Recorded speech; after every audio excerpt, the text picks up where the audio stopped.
Bismillah, Masya Allah, la yasuku khairullah. Bismillah, Masya Allah, la yasuku su'ailallah.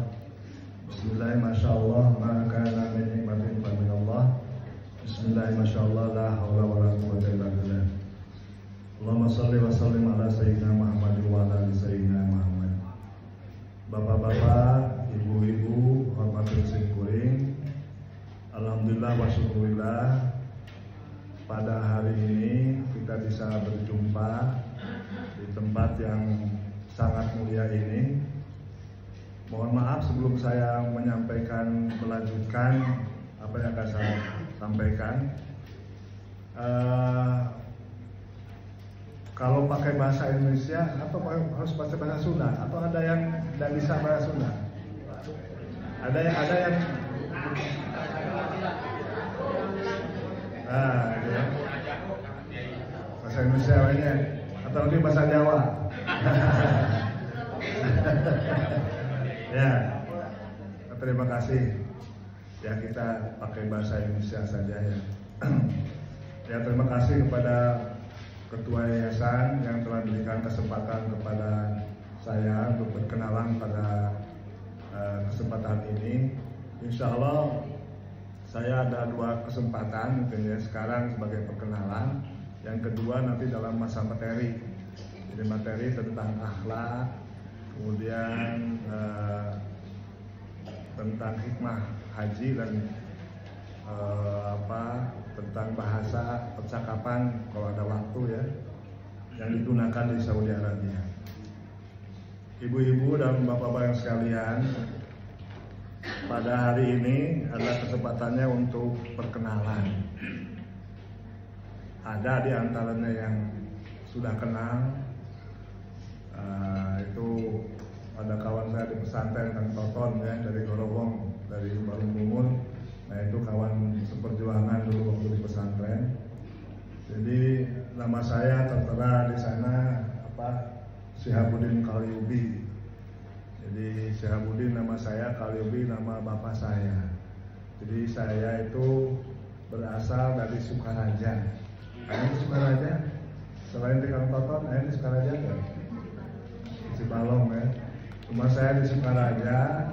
Jadi kalau dari Cibalong, sebelum jembatan itu ada belok ke kanan di Pasar Baru. Itu rumah orang tua saya dulu. Jadi saya dilahirkan di sana, kemudian saya melanjutkan sekolah di PGANU. Kampus PGANU kayaknya, PGANU. Terus lanjutkan PGAA-nya di Sukamana, Sukahiteng selama 2 tahun. Kemudian melanjutkan belajarnya di Jogja. Ayo kuliah di Jogja, bapak-bapak, ibu-ibu saya. Kayak 5 tahun, juga tahun 1972 juga 1977 selesai sarjana atau Dr. Andes. Dilanjutkan waktu itu ada seleksi untuk studi di Mesir. Waktu itu jatahnya satu IAIN 1 mahasiswa. Alhamdulillah singkuin seleksi kepilih di putusan di Jogja. Dan langsung dapat beasiswa melanjutkan di Mesir. Nah, di Mesir selama 4 tahun dan akhirnya bisa menyelesaikan program LC. LC itu langsung ceramah. LC dan setelah selesai, sebetulnya saya masih menginginkan untuk melanjutkan lagi ke program selanjutnya, tapi khawatir calon saya yang di Sukahiteng diambil orang. Jadi saya akhirnya pulang ke Tasik dan menikah dengan putranya almarhumah Kiai saya, Kiai Wahab Musin ya. Istri saya dari Sukahiteng, adiknya Pak Ii. Jadi saya juga istri saya adik dari pendiri dari Al-Firdaus, dari Ibu Ai Maimunah. Nah, sebelum dilanjutkan mungkin perlu dulu hadiah dulu ya kepada muassisin, para pendiri Al-Firdaus itu kan ada 3. 3 keluarga.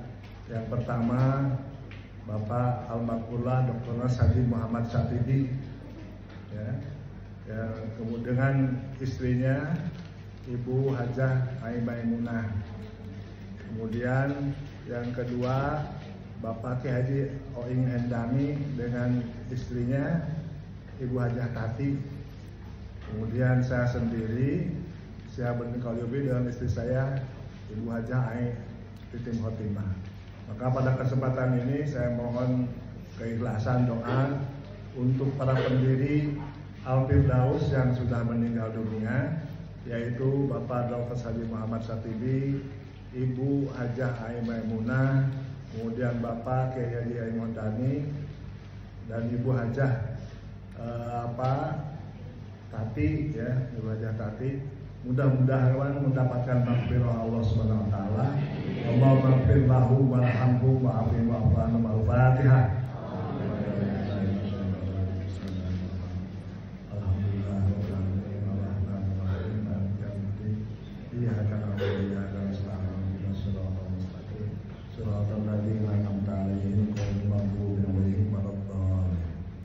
Ya, yang selanjutnya ya saya kenalkan juga untuk pendiri yang selanjutnya, karena pendiri yang selanjutnya atau yang lain karena sudah almarhumah, saya kenalkan saja sekarang kepada saya.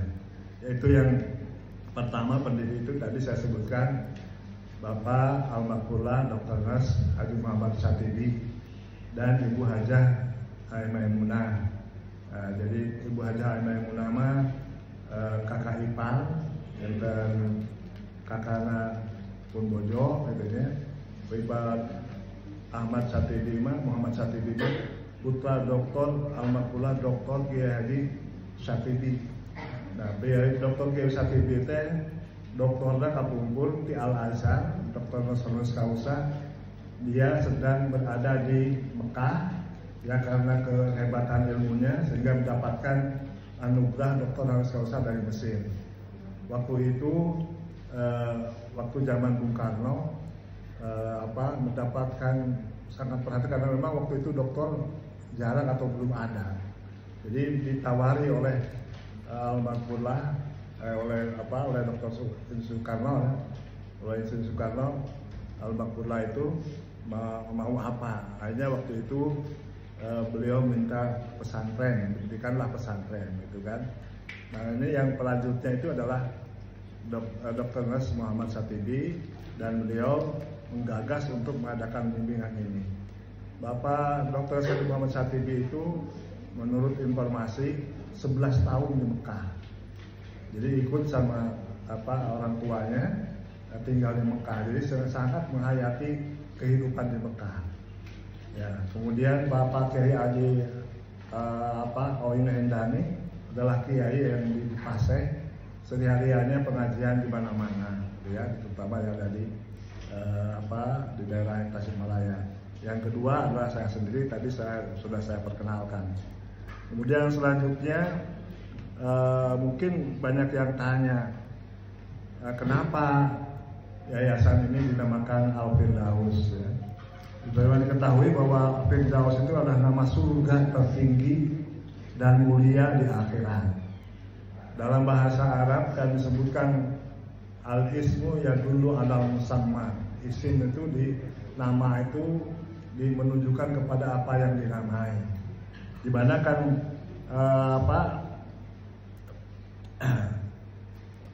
Firdaus disediakan bagi orang-orang yang tidak menyekutukan Allah dengan sesuatu dan menjauhkan diri dari perbuatan maksiat, tidak membuat kemungkaran. Nah, dinamakan itu mudah-mudahan kita juga yang di Firdaus bisa melaksanakan apa yang disebutkan itu.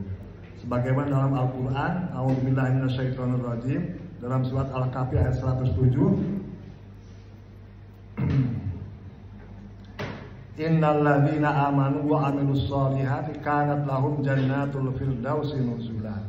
Sungguhnya orang-orang yang beriman dan beramal soleh memperoleh surga Firdaus sebagai tempat tinggal. Nah itu kan. Jadi doa itu kan tadi al-ismu ya dulu al-musamma. doa, nama itu menyebutkan merujuk kepada apa yang dinamai. Juga doa itu adalah nama, itulah doa.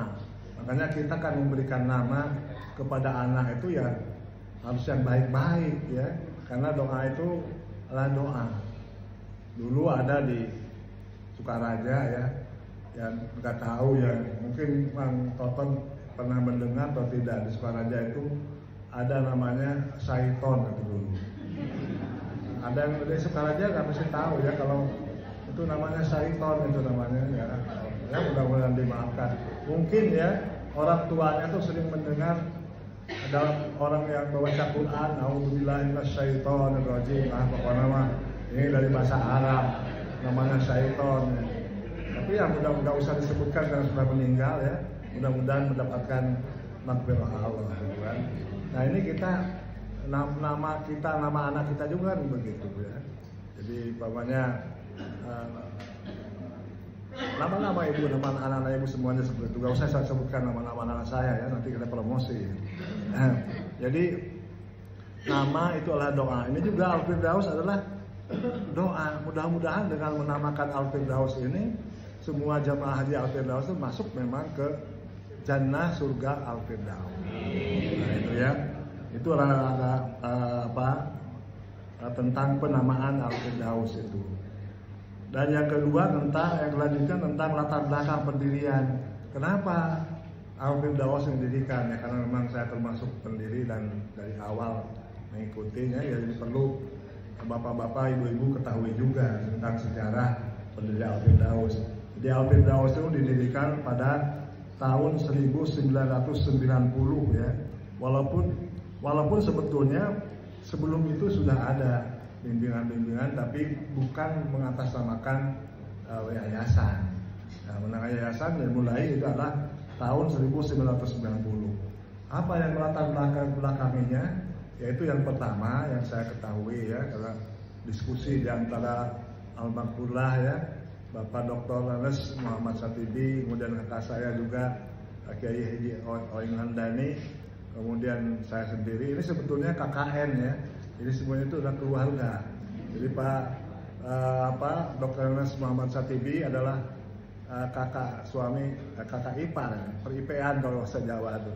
Jadi kakak iparnya ke istrinya, kemudian nikah ke Pak Muhammad. Jadi masih saudara.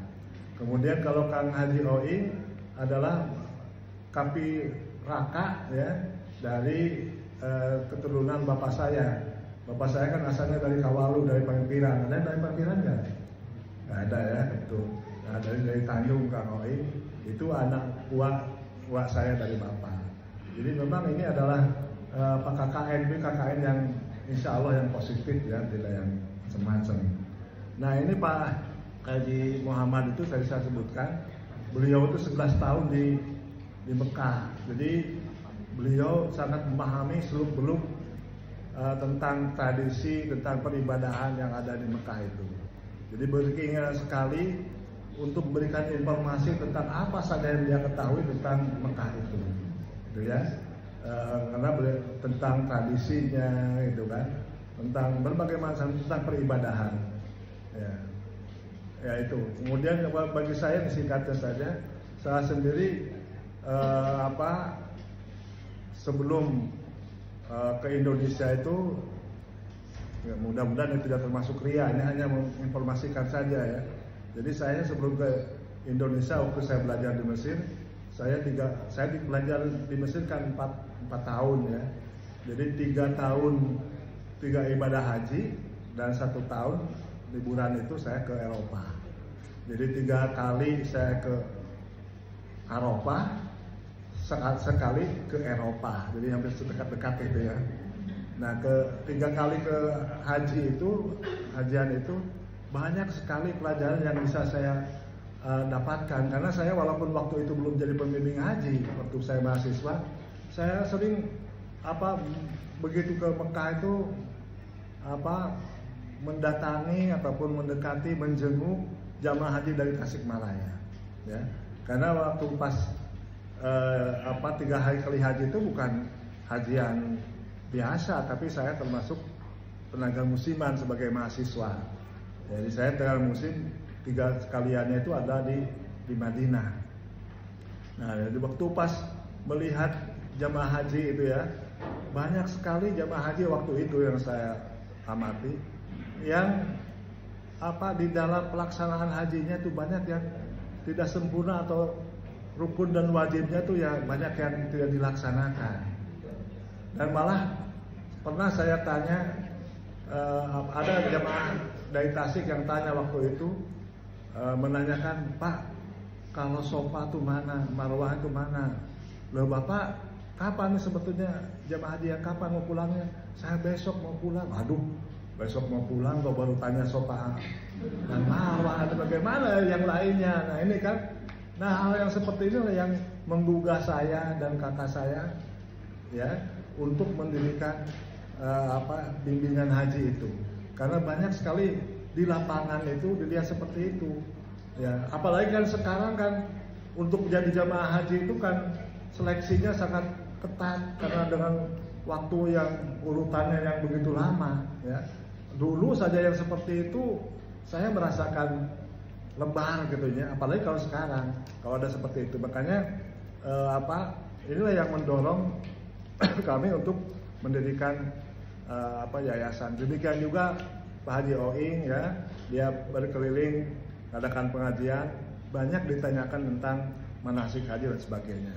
Nah makanya setelah itu maka didirikan berdasarkan pengalaman-pengalaman itu didirikanlah bimbingan haji yang tadi disebut tahun 90 yaitu mendirikannya. Nah adapun visi misi dari bimbingan ini adalah terselenggaranya ibadah haji dan umroh yang sesuai dengan ajaran Al-Quran dan Al-Hadis ya, dengan merujuk kitab-kitab fikih yang muktabarah. Nah ini ya, jadi kami itu tetap di dalam bimbingan haji itu Quran dan hadis ya, tidak mengharuskan di Firdaus itu mesti orang NU, enggak, dari mana saja asal muslim boleh masuk Al-Firdaus. Beberapa kali saya membimbing dulu, maaf ya, dari Persis. Nah itu kan untuk pasang kain ihramnya kan beda dengan yang lainnya. Nah kita fasilitasi juga itu, dan kita tanya ke pilot ya, supaya memberitahu kalau daerah biasanya kan mulainya untuk pakai kain ihramnya kan dari Yulamlam. Itu Yulamlam kan susah kan, kita di mana kita kan bisa tahu tuh lewat pilot ditanya. Tolong kalau sudah mau masuk Yulamnya kami dikabari, karena ada di antara kami yang mau pakai kain ihram niatnya dari Yulamlam. Nah kita fasilitasi ya, jadi dalam masalah karena memang semuanya kembali kepada Al-Quran dan hadis ya. Demikian juga kepada kitab fikih muktabarah, karena terus terang aja kan dalam pelaksanaan haji ya zaman Rasul sudah berbeda dengan sekarang. Zaman dulu kan yang melaksanakan ibadah haji kan hanya sedikit, hanya berapa saja. Sekarang sampai jutaan, sehingga permasalahan-permasalahan banyak muncul di permasalahan itu ya. Sehingga umpamanya tentang sholat di masjid ya, kan ada disebutkan sholat di masjid ada berapa ribu, ratus ribu kan. Yang Masjid Nabawi itu kesekian lipat itunya. Tapi kan Masjid Nabawi zaman Rasul kan hanya berapa meter ke berapa meter. Bagaimana kalau yang ada di perluasan itu termasuk Masjid Nabawi? Nah ini kita merujuk kepada contoh-contoh itu, kepada kitab-kitab muktabarah ya, yang bisa memberikan, karena kebetulan insya Allah lah ini yang membimbing itu para kiai ya, dari kalau di Al-Firdaus itu para kiai ini Pak Wawan, Pak Nang, kemudian Pak Asep Mulyana, ini semua kiai yang sudah punya santri. Jadi ada permasalahan-permasalahan itu ya tidak heran lagi lah, bisa langsung kembali kepada Al-Quran dan Al-Hadis, dan kembali kepada kutub al-mutabarah. Jadi umpamanya tentang ini juga, tentang Mina ya. Tentang Mina itu kan kalau dulu itu kan ulama dulu itu Mina itu hanya baina jabalain, di antara dua gunung. Nah itu gimana, dalam dua gunung sekarang sudah tertanggung karena memang jamaahnya banyak. Akhirnya pakai terowongan, ya. Kemudian sampai air namakan Mina Jadid, Mina Baru, yang dulu jatuh itu adalah Arafah. Nah ini kan kalau kita tidak bisa mengikuti perkembangan itu, sangat sumpah kita dalam melaksanakan ibadah haji. Dan alhamdulillah para pembimbing sudah dibekali untuk ke masalah-masalah gitu. Dan selanjutnya juga visi misi dari pembimbing ini sebagaimana merujuk kepada sabda Rasulullah SAW, man dalla ala khairin falahu mithlu ajri fa'ilihi. Barang siapa yang menunjukkan kepada kebaikan, maka dia mendapatkan pahala sesuai atau sebanyak pahala yang melaksanakannya. Nah ini mudah-mudahan kami itu kan sebagai pembimbing itu dalam bahasa Arab itu kan dalilul hajj, pemandu atau dalil atau mursyid dalam bahasa Arab itu, mursyidul hajj. Nah mudah-mudahan kami yang memang menunjukkan jamaah haji Al-Firdaus yang akan melaksanakan ibadah haji itu mana sofa, mana wal dan sebagainya, ini termasuk yang dalla ala khairin, yang menunjukkan kebaikan, yang itu pahalanya itu yang kita akan mudah-mudahan kita peroleh. Pahala itu sama dengan yang melaksanakannya. Jadi ya mudah-mudahan kami yang sebagai pembimbingnya itu juga mendapatkan pahala sebagaimana bapak-bapak ibu-ibu melaksanakan ibadah haji. Itu ya. Yang selanjutnya tadi sudah disebutkan juga tentang hak-hak ataupun kewajiban Firdaus. Saya kira ini sama ya. Hanya mungkin perlu ada kejelasan yang hitoh yang saya sampaikan itu yang hitoh dari dulu dan tidak ada perbedaannya dengan yang sekarang. Nah, sekarang tadi oleh Bu Ketua dijabarkan lagi secara teknisnya ya. Jadi tentang bimbingan Al-Firdaus itu paling tidak ada 3 hukumnya tuh. Ada yang wajib, ada yang sunnah, ada yang mubah. Kalau yang wajib, bimbingan jemaah haji, bimbingan dari Al-Firdaus itu wajib, itu adalah pembimbing itu wajib membimbing yang ada hubungannya dengan ibadah haji, rukun-rukun dan wajib haji dan umroh. Nah, jadi kalau umpamanya ada hubungannya dengan ibadah yang wajib dan rukun dalam haji dan umroh, maka pembimbing itu hukumnya wajib untuk membimbingnya. Ya minimal, jadi umpamanya untuk umroh itu minimal sekali, minimal ya. Jadi kan karena ibu bapak-bapak kan banyak yang mumpung ke Mekah umroh yang 7 kali, yang 10 kali lah. Banyak kami diikuti kan pembimbing kan jasa gempor makiat ya gitu banyak. Bagi kan pembimbing itu kan pengalaman dari dulu sampai sekarang, dan itu adalah masalah hitohnya ya. Membimbing haji atau membimbing umroh, membimbing tawaf itu kalau memang pembimbing tidak hanya sekali. Karena kan jamaah itu kan ada yang sudah sepuh di samping yang sehat ya. Ada kemudian ada yang sakit, kemudian ada yang sedang menstruasi. Ini kan semuanya kan harus dilayani. Jadi biasanya dan insya Allah itu anak hitoh juga ya. Jadi yang didahulukan yang sehat dulu. Malah biasanya kalau pengalaman saya dulu bimbing ya, dan ini sudah saya tularkan juga pengikutnya. Jadi yang pertama itu secara diam-diam didahulukan segera ya kami sebagai pembimbing dan ketua regu ya. Jadi yang lain ibu-ibu jemaah haji istirahat dulu aja, istirahat. Kita aja yang langsung melaksanakan menggugurkan kewajiban dulu kalau sedang umroh ya mamanya. Nah kita udah tahalul, udah pakai pakaian bebas, baru membimbing jemaah haji, sehingga kita membimbing kan waktu membimbing itu bisa bebas, bisa membelakang Ka'bah, menghadap Ka'bah, itu kan gak jadi masalah. Coba kalau umpamanya pembimbing sama-sama bareng sedang melaksanakan juga menggugurkan kewajiban kan repot itu. Makanya biasanya disiasati seperti itu. Ya, sehingga nanti pembimbing itu ya tawafnya dan sa'inya bisa berkali-kali karena hal seperti itu. Nah, tapi ya itu adalah kewajiban pembimbing ya. Jadi bahwa pembimbing wajib ya, wajib membimbing rukun dan wajib haji dan umroh. Nah itu ya. Ya untuk umroh ya minimal sekali lah, gitu kan? Karena memang itu adalah yang standar. Karena kalau setiap ibadah sunat itu di umroh itu diikuti, itu akan sangat melelahkan. Yang kedua, hukumnya pembimbing itu membimbingnya sunat. Yang sunat itu ya untuk ibadah-ibadah sunat. Itu sunat ya. Sunat itu dalam artian pembimbing mau melaksanakan langsung saya ya pembimbingnya.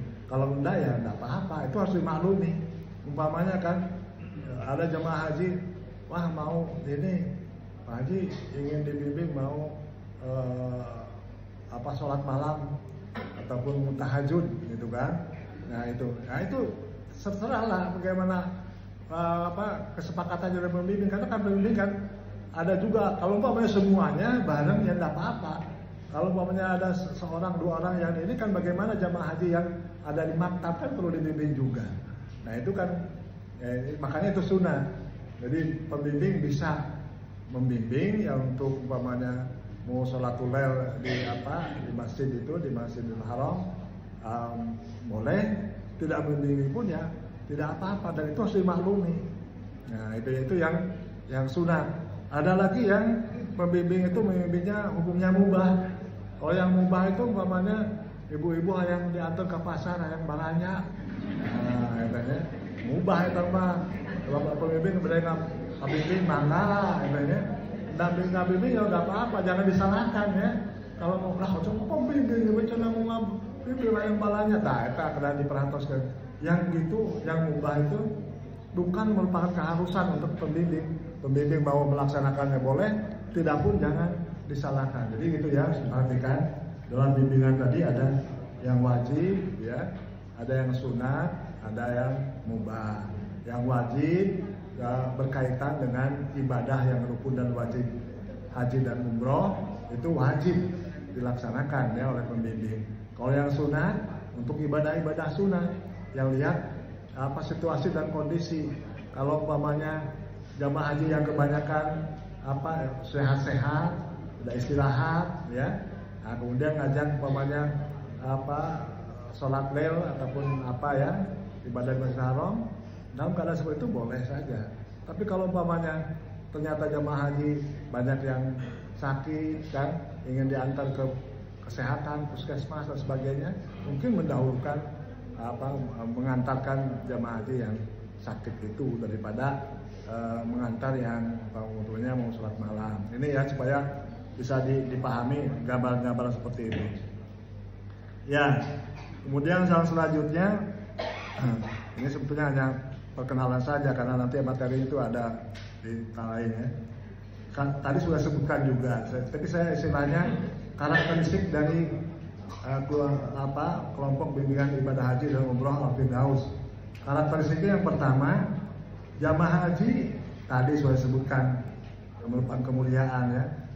Jamaah haji adalah tamu Allah yang berhak mendapatkan pelayanan sebaik-baiknya. Nah itu ya, jadi ciri khas dari Al-Firdaus. Jamaah haji adalah tamu Allah yang berhak mendapatkan pelayanan yang sebaik-baiknya. Sudah barang tentu ya, sebaik-baiknya sesuai dengan situasi dan kondisi. Wah, sebaik-baiknya tuh Pak, bawa cara gue cina ke hotel Zam-Zam nanti dan sebaik-baiknya kan hotel Zam-Zam. Nah, mungkin ya enggak seperti itu ya. Nah, sudah barang itu sebaik-baiknya menurut ukuran yang wajar gitu ya. Tidak berarti jemaah Firdaus harus dibawakan ke sana, nggak cukup itu hanya untuk sampai ke sana. Nah, jadi ini yang sebaik-baiknya tuh yang wajar saja lah. Jadi umpamanya ada yang sakit diantar, ada yang mau ke WC atau tahu ditunjukkan mana WC itu. Nah, itu yang sebaik-baiknya seperti itu. Ya, kemudian yang selanjutnya, jamaah haji Al-Firdaus adalah saudara baik selama ibadah haji maupun atau di luar ibadah haji. Jadi jamaah haji Al-Firdaus itu kan ini saudara baru dari KBH Al-Firdaus. Itu juga adalah saudara dari bapak-bapak semua. Nanti bisa merasakan lah. Kalau sudah ada jadi jamaah Al-Firdaus ya, itu sudah merasa lebih saudara daripada saudara kandung kita. Bisa dirasakan nanti ya. Bagaimana kedekatan dari jamaah haji Al-Firdaus ya untuk selama ibadah haji atau sesudah ibadah haji.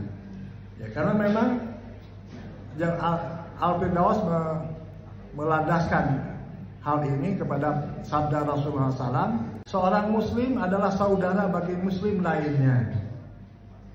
Dia tidak menzaliminya dan tidak membiarkannya untuk disakiti.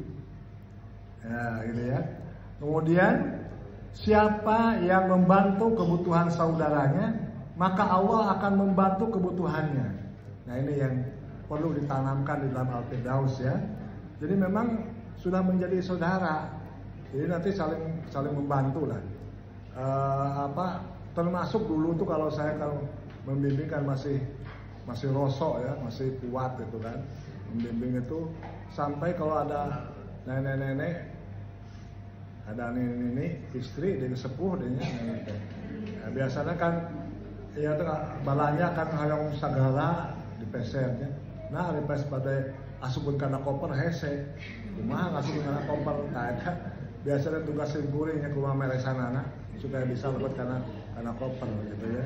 Tah eta jadi tadi disebutkan siapa yang membantu kebutuhan saudaranya, maka Allah akan membantu kebutuhannya. Maka kita nanti sebagai jamaah Firdaus harus saling membantu dengan yang lain. Siapa yang menghilangkan satu kesusahan seorang muslim, maka Allah akan menghilangkan satu kesusahan baginya. Saling membantu. Kemudian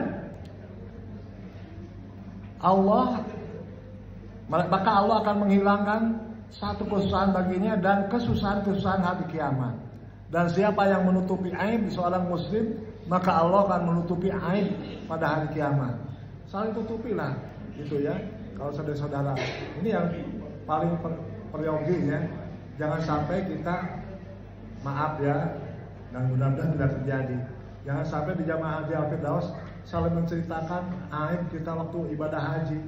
Wah, si eta mah cenah waktu kertawafna anu disebutkan. Allah ayo nyawa HP itu bacaan. Padahal itu disebut itu jamaah Al-Firdaus tak ulah gitu. Udah kudu disebutkan di sini tadi harus sering itu harus man satara musliman satarahullah yaumil qiyamah. Barang siapa yang menutupi aib saudara kita, maka akan ditutup aib kita di yaumil qiyamah. Nah, gitunya jangan pamit eta lah sok dasar karena gosipkeun ya. Kudu dihubungi, maka di apa? Kudu ditutupi. Nah, ini jadi tadi disebutkan jamaah di Al-Firdaus adalah apa? Baik dalam ibadah berdua adalah saudara, melandaskan kepada antara lain kepada hadis itu ya. Ada lagi hadis yang lain disebutkan masalul mu'minina bitawadihim matarahumihim mata'atubihim masalul jasadi idza ishtaka minhu udwun tada'ala usairul jasadi bisahri wal humah. Perumpamaan orang-orang yang beriman dalam hal saling mengasihi dan mencintai dan menyayangi bagaikan satu tubuh. Apabila ada salah satu anggota tubuh yang sakit, maka seluruh tubuhnya akan ikut terjaga dan panas terus merasakan sakitnya. Nah, ini yang harus ditanamkan di jamaah Al-Firdaus. Jadi kudu sering bantosan. Jadi umpamana teh rek bade angkat teh, oke sudah dibutuhkan regu-regu. Umpamana teh inilah sering ada informasi, ada rapat-rapat kecil-kecilan lewat WA tuh. Lucu mah bade nyanak eta we dewacan teh sukri gitu ya. Oh, hari itu mah tuh abi makan masakan sukri dan gitu ya. Abi bade nyanak naon gitu nya. Lancaran sana bade Indomie atau naon lah. Gitu dan saling membantu sehingga demikian juga kalau umpamanya ada di salah jamaah yang pas mau berangkat itu ada kesulitan dalam kesehatan, saling membantu ya. Dan insya Allah terutama tuh ibu-ibu nanti ada pelayanan khusus ya, ibu-ibu yang masih produktif, masih ada pelayanan khusus dari pembimbing yang kebetulan di sini tuh kan keluarga dokter ya, dari suami dari TIC sendiri adalah spesialis kandungan SPOG, putranya juga adalah SPOG, sehingga nanti bisa konsultasi gratis ya khusus untuk ibadah haji nanti ya. Jadi itu insya Allah. Yang selanjutnya semua jamaah haji KBRI Al-Firdaus adalah sama sehingga memperoleh pelayanan yang sama kecuali jamaah yang lansia dan yang sakit. Jadi sadayana tidak ada yang kelas plus itu bawahnya jamaah haji Firdaus yang plus, yang lain tidak, enggak. Semuanya adalah sama. Enggak ada yang dibeda-bedakan. Ya itu. Dibedakannya kecuali kalau tadi ya, kalau ada yang sakit ya atau ada lansia. Ya, yang sakit atau lansia itu memang mendapat prioritas. Dan biasanya dulu ya, kalau bareng dengan pembimbing ada 3 atau 4 dari Pak Muhammad, kemudian ada Pak Haji Oin dan saya. Biasanya saya itu bagian membimbing yang sakit atau lansia. Karena masih hosok ya, dorong-dorong roda sejabana. Tapi justru kalau simkuring mah atau kenapa? Karena kalau mendorong roda orang yang lansia atau yang sakit, saya sering mendapatkan prioritas. Jadi kalau ada antrian, oh yang lansia dulu, oh sebenarnya kan ini lebat kan, karena pesawat didahulukan, pada Arafah Mina didahulukan. Jadi memang itu prioritas. Dan dulu ini amanat dari dulu ada Syekh di Mekah itu, maafkanlah, namanya Syekh Faisal Bawean. Syekh Faisal Bawean itu amanat kepada kami di Al-Firdaus, tolong utamakan bimbingan itu orang yang lansia dan yang sakit. Nah, sebelum pemerintah Kemenang itu menginformasikan tentang itu, kita dulu tahun 90-an itu sudah ada prinsip itu, mendahulukan orang yang sakit dan lansia. Amanatnya dari beliau itu, orang yang sakit dan lansia itu nanti kan akan berdoa.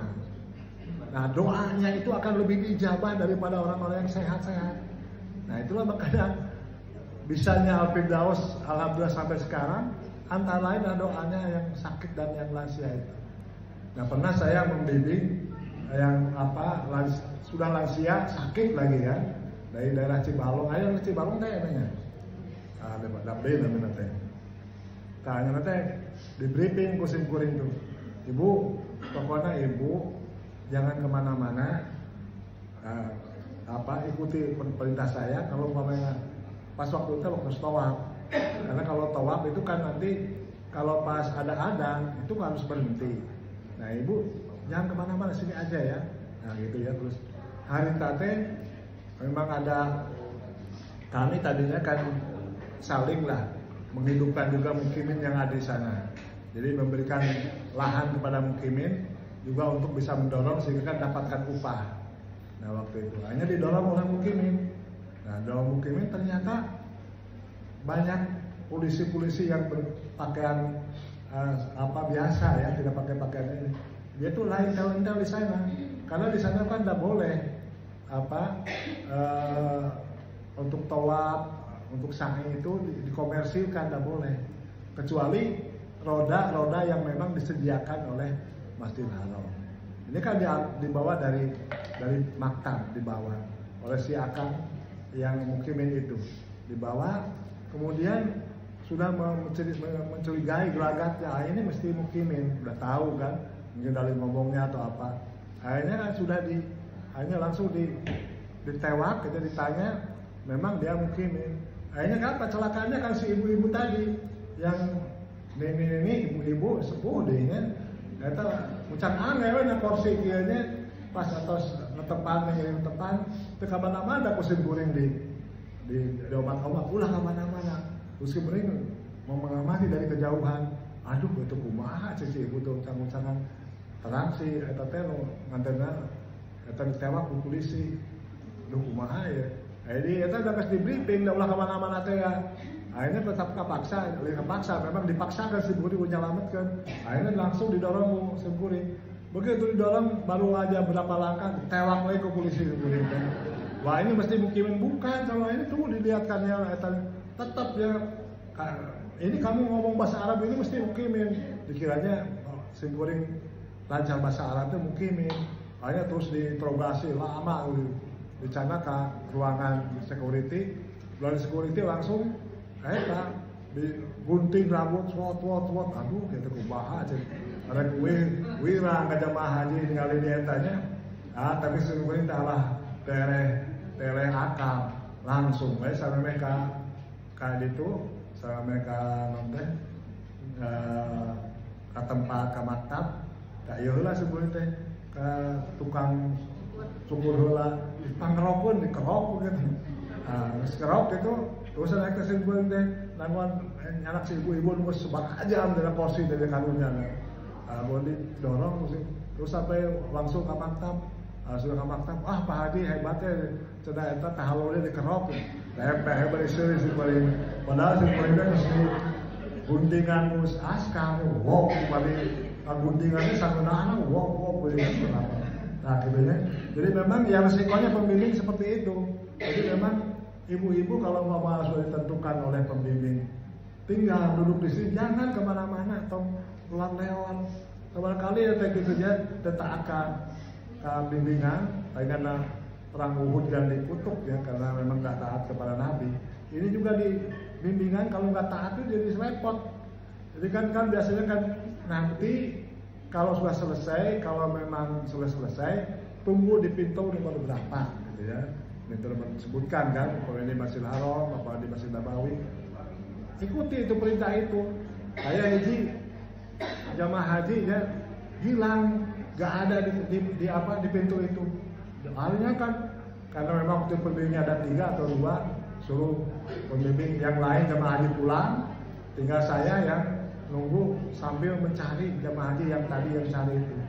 Di pilarian tuh ayah terus tebih gitu ya. Di Masjidil Haramnya terus keluar tebih gitu ya. Jika hanya nanti ekwi dimana dan kapal dia ngelecet begitu jalina. Terus gitu ketika pernah Pak Abdi deh. Nah kemana tuh itu kita apa? Abdi merasa jalan-jalan ngeliat toko-toko tuh. Jalan-jalan kemana yang balik arah ke Maktab dua arah kemana ke Uhud sih kemana itu kita Uhud kan? Yang di Madinah ke Uhud. Ya masalah jalan ke arah mana? Biasa kan gengsi gitu kan. Jadi gengsi supaya disalahkan, akhirnya ya begitu. Jamaah aja memang kayak kusim kuring gak diajari ya cara-caranya berkondisi suatu saat suatu saat terlantar bisik gitu dan siapa yang tahu kan kita terjadi seperti itu. Dan ada yang ada lagi jamaah haji yang ya berkeserian terlepas dari rombongan, kemudian hanya itu untuk pulang ke maktab itu ya agak lama, agak susah. Nah kemudian ternyata dia bisa pulang. Bapak Haji, kok bisa pulang aja? Ku bapak, ku Abi tadi carian kendaraan ke ayah. Oh iya, cuma tadi jalan-jalan dulu gitu kan. Nah terus bisa kesini bagaimana? Nah akhirnya pusing kuning itu kan memang kartu maktab itu harus dicacak kemana-mana oke. Tidak boleh tertinggal. Karena dengan kartu maktab itu bisa menunjukkan di mana kita tinggal. Pusing kuning teh ditinggali itu ada kartu maktab ke polisi. Ya, polisi, ihdinas siratal mustaqim. Itu aja cukup pusing kuning mah. Tunjukkan kan dia ihdinas siratal mustaqim aja. Padahal kan ya polisi mah biasanya karena itu siratal mustaqim itu kita tinggali kartu maktab. Ihdinas siratal mustaqim polisi. Ya, kartu maktab. Ya, itu biasa dulu. Ayah ya, jadi katanya, di kami akhir Al-Firdaus tidak ada istilah prioritas, jadi semuanya sama. Prioritas itu dalam catatan adalah orang yang sakit dan yang orang lansia. Jadi kalau ada yang sakit itu ya ada prioritas ya untuk bimbingannya. Tadi saya sepatkan oke. Tidak ada lagi pungutan selain yang sudah ditetapkan oleh yayasan dan disepakati jamaah. Dan etap yang bisa saya sampaikan karena ini hanya baru perkenalan, tidak bijak kalau saya terlalu lama. Tapi kalau namanya ada yang mau ditanyakan, dipersilahkan. Ada yang mau ditaruhkan ya? Kayaknya ini mana lu punya narasum mana? Yang narasum abdi gaduh istri sama abdi istri sama pun anak tilu incu alhamdulillah genap pada 7 kata saya. Gitu nya. Rompok abi akhirnya di Sulaiman rompok teh rumah saya sebetulnya di Jogja ya, KTP saya masih Jogja. Karena saya memang lebih banyak tinggal di Jogja. Jadi saya tuh mungkin sekitar 50 tahun saya tinggal di Jogja. Jadi baru setelah pensiun tahun 2022 saya pensiun, saya memang sudah niat dan sudah bilang juga kepada orang tua, insya Allah kalau pensiun saya akan mengabdi di pesantren. Jadi saya sekarang ada di pesantren Sukaindah. Tapi sekali-sekali saya ke Jogja dan ngajarnya masih tetap saya di Jogja, ditambah lagi di UU Solo, Universitas Ulama Solo ya, tapi lewat Zoom. Tahun kemarin masih di UI juga ngajar, dan sekarang masih ngajar di pesantren juga ngajar di Cipasung. Nah ya betulnya dari mana?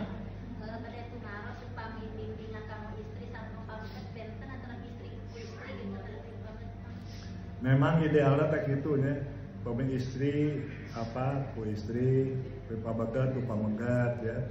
Tapi ya memang tadi ya, bila masalah kau pembimbing tadi dicari Oscar, ketua yayasan, kau pembimbing haji teh ongkosnya unggul, pembimbing haji 120 juta per orang. Jadi kalau bapak-bapak bayarnya 4 juta atau 3,5 juta kali 40 tidak mencukupi kalau pembimbing satu bis itu oleh 2 orang. Ya, jadi pembimbingnya hanya 1. Jadi laki-laki.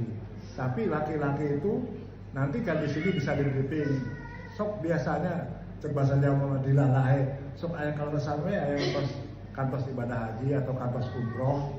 Nah, kita insya Allah itu yang akan ditekankan untuk bisa membimbing. Karena yang ini tuh kan yang paling agak repot itu adalah di Madinah. Kalau di Mekah di mana-mana ibadah haji itu sama, jadi bisa semuanya oleh laki-laki. Yang jadi masalah sedikit masalah bukan masalah. Sedikit masalah itu adalah di Madinah.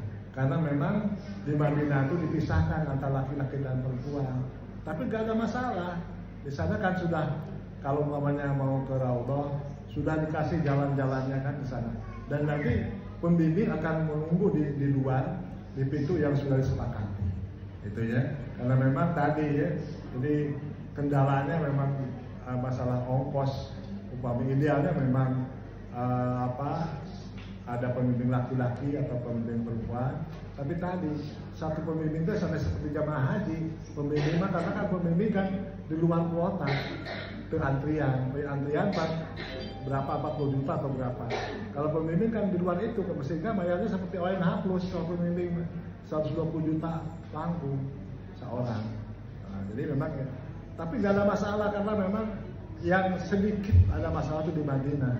Nah, di Madinah, tapi kan bisa di briefing sebelumnya dan mudah-mudahan kalau ada yang sudah umroh, nah itu yang ibu-ibu yang sudah umroh bisa membersamai ibu-ibu yang bisa itu. Apa mau pertama sana aja ya. Maka beli ayah dia dapat alasan di sana. Jadi gitu ya. Maka saya nama nyebatin nama ibu tadi naruh saya nama ibu tadi. Mau nak kayak ibu ya nanti Pak Yola, ibu saya tadi namanya. Tati Klastri. Di mana ibu? Cipedes. Mudah-mudahan terpedes. Maka di Pengker siapa namanya ibu?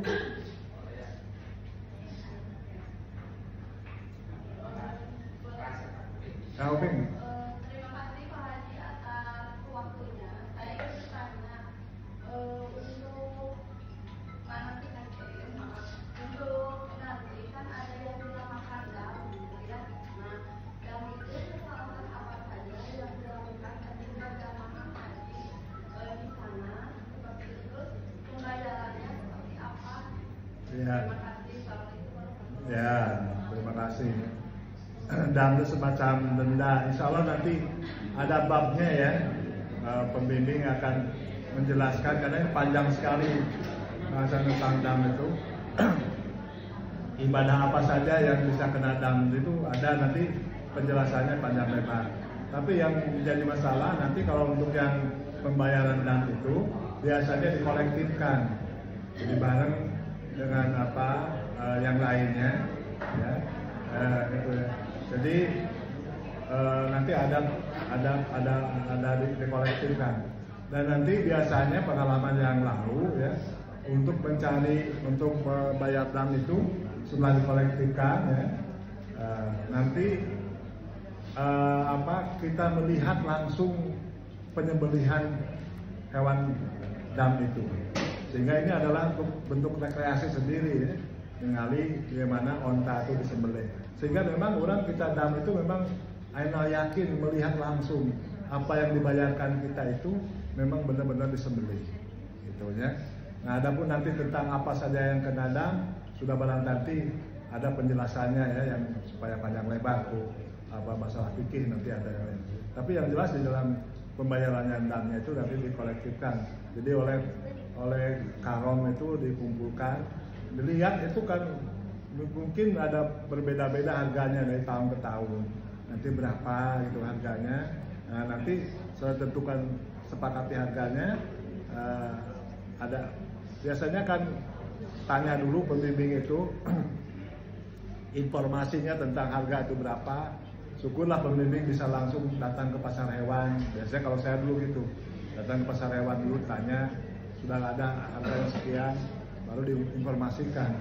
Karena memang tidak mesti juga dapat unta, karena kalau memang sedang ada larangan, ada penyakit apa khusus untuk unta itu udah bisa dilaksanakan. Tapi kalaupun ada, mesti harganya mahal. Nah itu jadi memang tentang harga itu nanti juga diinformasikan. Itu saja Bu ya. Jadi tentang apa saja yang kena dam, karena ini panjang lebar, karena itu masuk materi, nanti ada pemateri tentang hal itu, tentang manasik aja disampaikan. Jadi tentang damnya nanti akan ada di koordinir ya.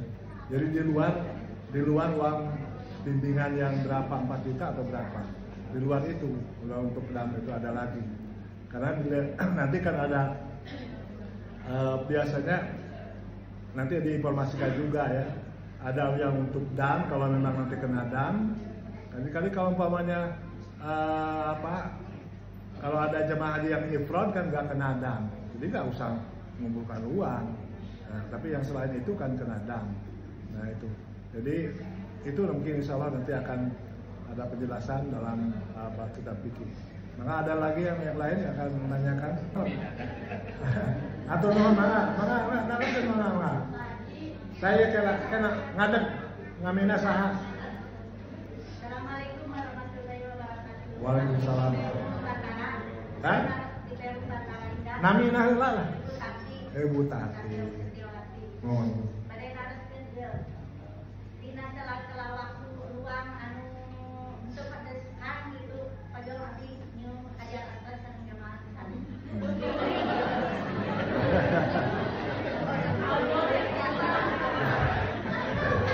Saya mudah-mudahan lah urang dan saha nu alim ya, yang Hajar Aswad teh. Ayeuna calongge mas biasa. Kalau Hajar Aswad lain kemudian aduh masih biasa ya. Kan ulang maksakan. Ya, menyum Hajar Aswad itu tidak bisa dihukumi mutlak semuanya sunat. Malah ada fikih mah menyebabkan bisa haram. Nyum Hajar Aswad mah yang haram teh. Lagi upami badan nyum teh ngiku batur, ngejam batur, ngerekeun batur, tak eta kan tos haram. Jadi pahala nyum teh suka aya. Biasana upami tiasa nyum Hajar Aswad teh biasana upami urang kalau potong terakhir jamaah terakhir di Makkah itu tos alif. Ya jadi upamanya tos Muharram tos akhir tong akhirna ta biasana di eta kan diantrikeun cenah jajan salayana anu jamaah di atas di Masjid Haram teh cenah antri tobur gitu. Nah eta teh asal kersana antosan kagean. Tapi pemi awal-awal mah hampir mustahil kamu ibu-ibu ya. Eta. Da tadi jangan mesti mencium Hajar Aswad itu bisa dihukumi sunat, bisa suatu waktu konteks tertentu bisa haram. Kalau untuk menyampainya sana itu niku nendang orang lain, nah itu sana. Ya pengalaman simkuring ya kantos kamu kalau berjam-jam kene, enak ada jong-jong berjong misalnya. Eta masih mahasiswa kene kamu eta hayok terang ya. Nyewa jalan aspal itu. Terus antrian pas di payunan teh maaf aya di negara sanes tahu seperti negara lainnya. Aya negara sanes pada nyium satu acan simkuring. Pasti aya pada nyiumna teh bade teh hayang aya kesan nempel kana awakna kana beungeutna. Di luhur lah tempelkan kana ada kulis cium gitu. Ya Allah terus itu bagian simkuring cong. Eta mah sanes bohongan mungkin nggak pengalaman ya.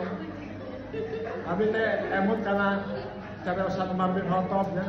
Kalaulah Nabi Muhammad tidak pernah menyiumnya, saya mesti tidak akan menyium hajar aswad. Simkuring emut karena eta we cara Ustaz-nya.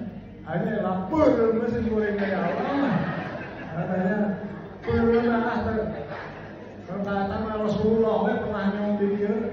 Nah, emut ka orang negara lain menyium eta bareng ciuhan lah. Emut kan langsung orang akhirnya masalah nyawa asal di saya kan saya statusnya dia tahu ya insya Allah kayak pertaruhan saya status pada ada kayak atau nuhun karena perampasan sadayana ketawisna jamaah haji yang lain mah jangan kesalehan ketawisan aja amin mudah-mudahan bisa sehat. Nah kita tutup perkenalan ini dengan membaca bersama-sama bacaan hamdalah. Wallahu muwaffiq ila aqwamit thoriq. Wassalamualaikum warahmatullahi wabarakatuh.